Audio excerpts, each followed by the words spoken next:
राधे राधे, जय श्री कृष्णा। मैं सीमा सिंह आप सभी को सादर प्रणाम करती हूँ। अब हम श्रीमद् देवी भागवत महापुराण का आगे का अध्याय सुनेंगे। हम यह द्वितीय स्कंद सुन रहे हैं। इस अध्याय में हम सुनेंगे राजा महाभीष और गंगा जी को ब्रह्मा जी का शाप, महाभीष की शांतनु के रूप में उत्पत्ति होना, शांतनु के राज्य पद पर प्रतिष्ठित होना, शांतनु के साथ गंगा जी का विवाह और वसुओं के उनके पुत्र रूप में उत्पन्न होना और उन पुत्रों के पैदा होते ही देवी गंगा उन्हें गंगा जी में प्रवाहित कर देती है। फिर भीष्म के उत्पन्न होने पर गंगा के चले जाने की कथा का वर्णन आएगा। आइए अब हम इस पवित्र अध्याय को सुनते हैं। सूत जी कहते हैं, इक्वांकु वंश में एक महाभीष नाम का राजा था। वे बड़े ही सत्यवादी, धर्मात्मा और चक्रवर्ती नरेश थे। उन्होंने 1000 अश्वमेध यज्ञ और 100 राजसूय यज्ञ करके देवराज इंद्र को प्रसन्न कर लिया था। एक समय की बात है, राजा महाभीष ब्रह्मा जी के भवन पर गए। प्रजापति ब्रह्मा जी की सेवा में सभी देवता उपस्थित थे। लोक पितामह की सेवा में देवी गंगा भी वहां उपस्थित थी। तभी बड़ी वेग से हवा चली, जिससे गंगा जी का वस्त्र इधर उधर खिसक गया। वहां उपस्थित सभी देवताओं ने गंगा जी की ओर दृष्टि न डालकर अपने अपने मस्तक नीचे कर लिए, किंतु राजा महाभीष निर्भीकता पूर्वक उन्हें ताकते रहे। देवी गंगा भी उन नरेश की ओर नजर लगाए रखी। तभी वे दोनों प्रेम पाश में बंध गए। उन्हें देखकर ब्रह्मा जी को क्रोध आ गया। ब्रह्मा जी ने देवी गंगा के साथ राजन महाभीष को भी शाप दे दिया। ब्रह्मा जी ने महाभीष राजा को शाप दिया कि हे राजन, तू मृत्युलोक में जाकर जन्म लेगा और जब तू वहां जाकर पुण्य कर्म करेगा तभी तुझे स्वर्ग की प्राप्ति होगी।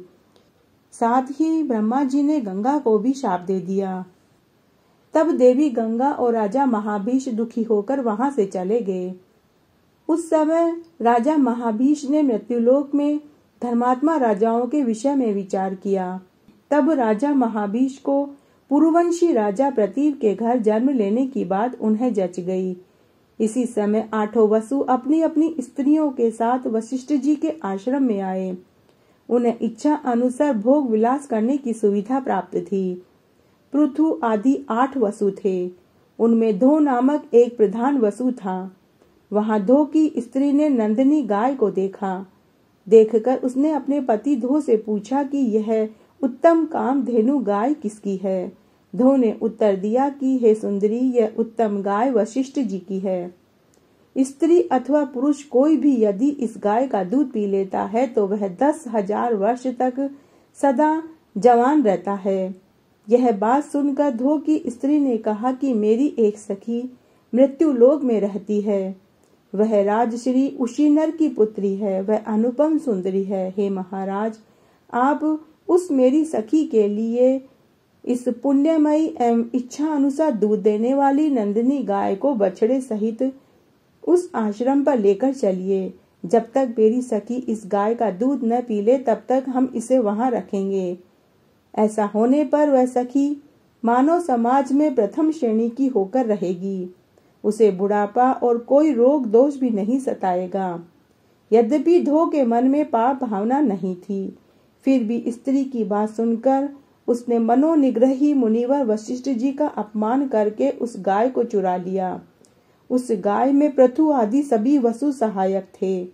नंदिनी का अपहरण हो जाने के पश्चात वशिष्ठ जी फल फूल लेकर आश्रम में आए।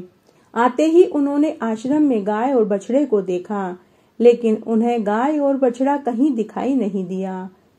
तेजस्वी मुनि गुफाओं और वनों में उस गाय को खोजने के लिए गए, लेकिन उन्हें गाय कहीं नहीं दिखाई दी। तब उन्होंने ध्यान लगाकर देखा तो उन्हें ज्ञात हो गया कि वसुगण मेरा अपमान करके गाय और बछड़े को चुराकर ले गए हैं। तब वे बोले कि इस अपराध से उन सभी वसुओं को मनुष्य योनि में जन्म मिलेगा, इसमें कोई संशय नहीं है। स्वयं वशिष्ठ जी ने वसुओं को शाप दे दिया। यह सुनकर वसुओं को बहुत दुख हुआ कि हमें शाप मिल गया है। यह जानकर वे ऋषि के पास पहुंचे और मुनि को प्रसन्न करने में लग गए। तब सामने खड़े हुए उन दयनीय वसुओं से धर्मात्मा वशिष्ठ ने कहा कि तुम सब तो 1 वर्ष के बाद ही शाप से छूट जाओगे, किंतु जिसने मेरी उस प्यारी नंदिनी गाय का अपहरण किया है, उस धो नामक वसु को बहुत दिनों तक मानव योनि में रहना पड़ेगा। शापग्रस्त हो जाने के पश्चात वसुओं ने देखा कि नदियों में श्रेष्ठ गंगा जी रास्ते में जा रही थी। शाप के कारण गंगा जी का मन भी उदास था। वसुओं ने नम्रता पूर्वक गंगा देवी से कहा कि हम सभी अमृत भोजी देवता मृत्यु लोक में कैसे उत्पन्न होंगे? हमें मनुष्यों के उदर में जन्म लेना पड़ेगा, यह तो बड़ी ही चिंता का विषय है। अतएव सरिताओं में सुप्रसिद्ध है गंगा जी, आप ही मनुष्य होकर हमारी जननी बनने की कृपा करें। हे कल्याणी, शांतनु नाम से प्रसिद्ध एक राजा है, आप उन्हें अपना पति बना लें, फिर हमें उत्पन्न होते ही आप जल में फेंक दीजिएगा। गंगा जी ने स्वीकृति दे दी। फिर वे सभी वसुगण अपने अपने लोक को चले गए। देवी गंगा भी वहां से चली गई। उनके मन में बार बार यह विचार उठ रहा था।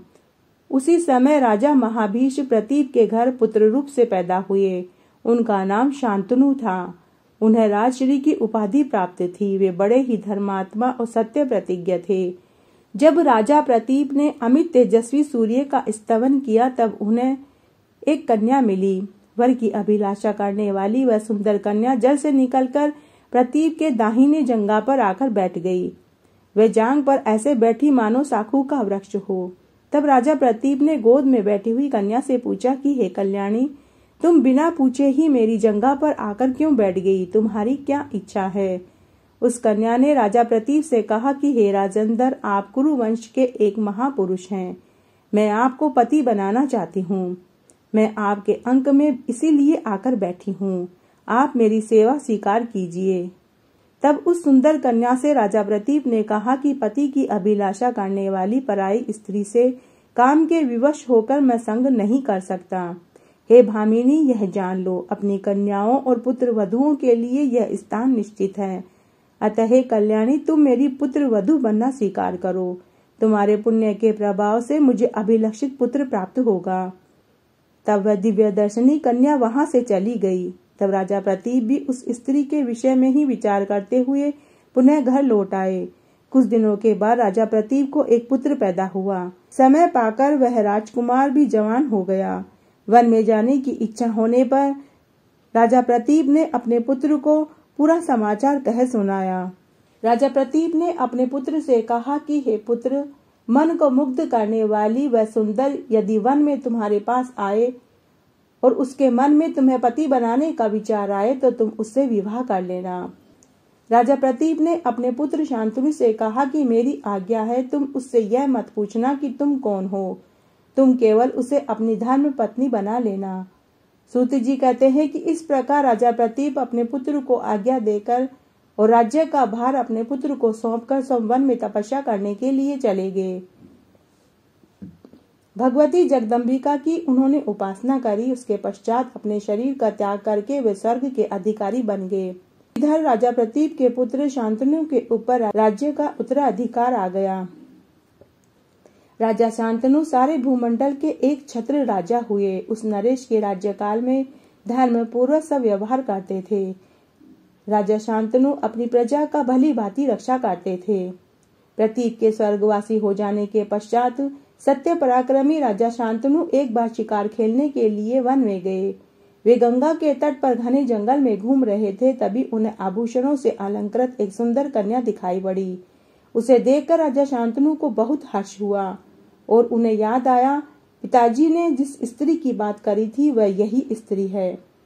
राजा शांतनु ने मन में सोचा कि यह स्त्री तो लक्ष्मी का रूप है। राजा के नेत्र उस स्त्री के ऊपर लगे हुए थे। उस समय शांतनु मानो अत्यंत उद्विग्न हो उठे। उस सुंदर कन्या के मन में निश्चित हो गया था कि यही राजा महाभीष है। अतः वह प्रेम से पुलकित हो गई और मुस्कुराकर राजा के पास आई। सुंदर नेत्रों वाली उस कन्या को देखकर राजा शांतनु का मन आनंद से भर गया। अमृतमयी वाणी से सांत्वना देते हुए उससे मधुर वचन कहने लगे, हे कल्याणी, तुम देवी, मानुषी, गंधर्वी, यक्षिणी, नागकन्या, अप्सरा कौन हो?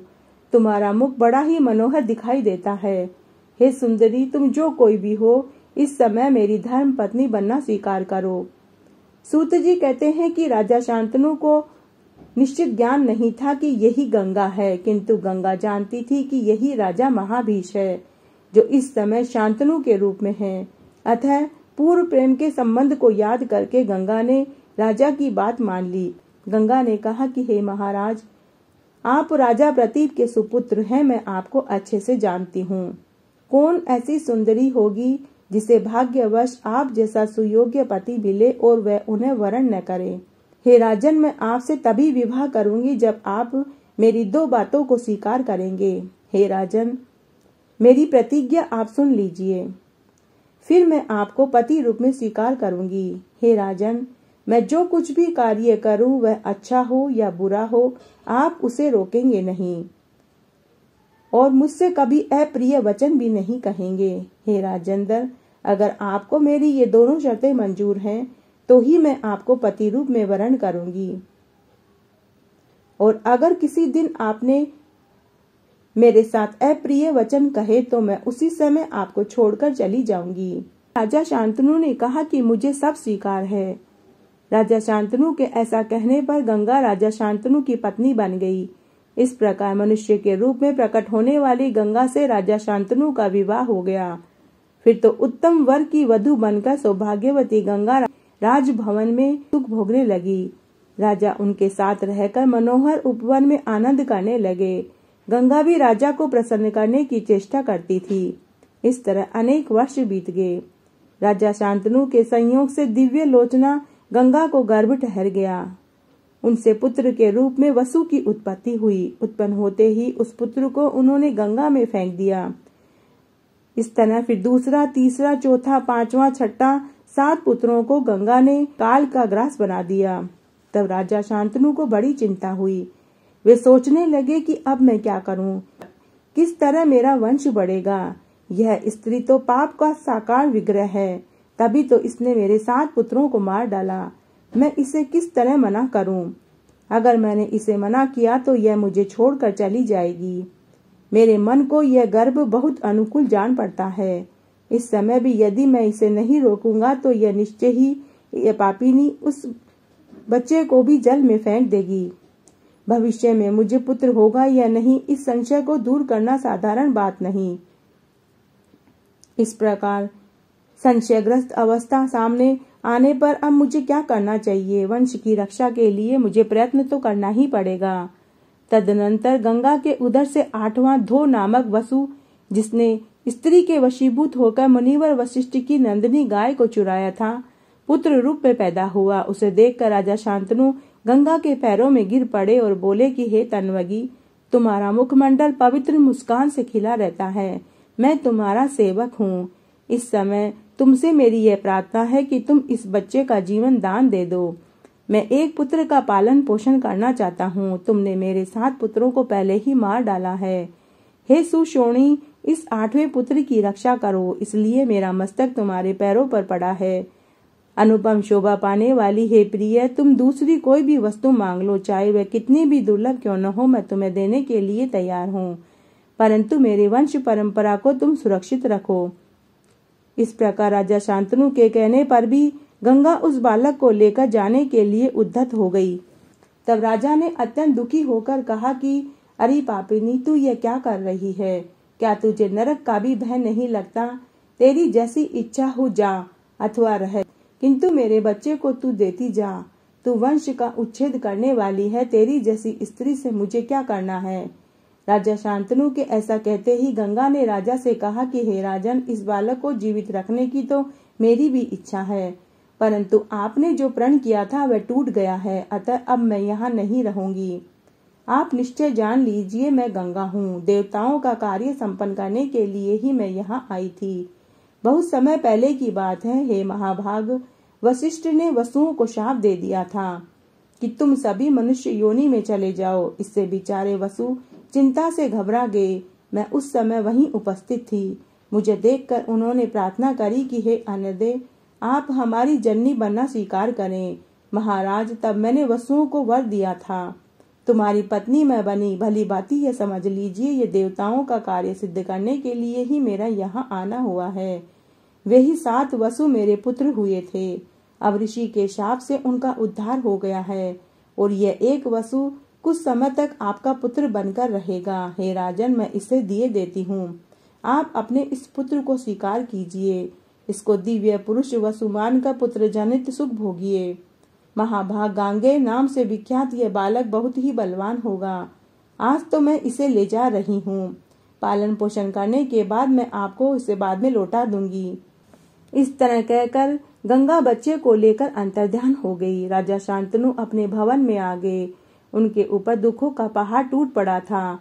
इस तरह समय बीतने लगा। एक बार राजा शांतनु शिकार खेलने के लिए वन में गए। वे धीरे धीरे गंगा के तट पर घूम रहे थे। उस समय राजा शांतनु ने देखा कि नदी में बहुत थोड़ा सा जल था। यह देखकर राजा शांतनु को बहुत आश्चर्य हुआ। तब उन्होंने देखा कि एक कुमार नदी तट पर खेल रहा था और धनुष बाण को चढ़ा रहा था। उस बालक को देखकर राजा शांतनु को बहुत आश्चर्य हुआ। उस बालक का कार्य बड़ा ही अलौकिक था। बाण चलाने में उसके हाथ में बड़ी ही सफाई थी। उसे देखकर राजा शांतनु आश्चर्य में पड़ गए। उन्होंने उससे पूछा कि हे बालक, तुम कौन हो, किसके पुत्र हो?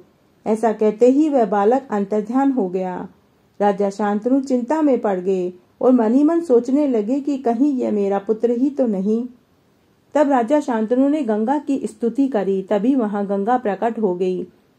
तब राजा शांतनु ने गंगा से पूछा कि हे गंगा, वह बालक जो अभी यहाँ बैठा था और अभी वह अंतर्ध्यान हो गया है, वह कौन था?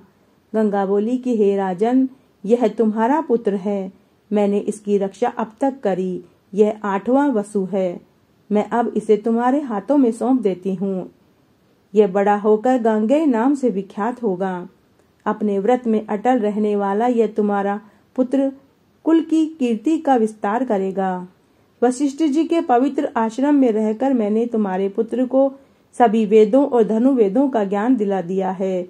इसे संपूर्ण विद्याओं की पूर्ण जानकारी हो गई है। यह परम पवित्र बालक है। वशिष्ठ जी जो कुछ जानते थे, उन्होंने सब कुछ इस बालक को ज्ञान दिया है। इस प्रकार कहकर गंगा वहां से अंतर्ध्यान हो गई। राजा का मुखमंडल प्रसन्नता से खिल उठा। वे असीम सुख का अनुभव करने लगे। उन्होंने पुत्र को गोद में उठा लिया और मस्तक चूमने लगे और अपने नगर में ले आए। हस्तिनापुर पहुंचने पर महाराज शांतनु ने बड़े ही समारोह के साथ उत्सव किया। ज्योतिषियों पंडितों को बुलाकर शुभ दिन में उनकी उपस्थिति में राजा शांतनु ने गंगावंदन भीष्म जी को युवराज का पद दिया।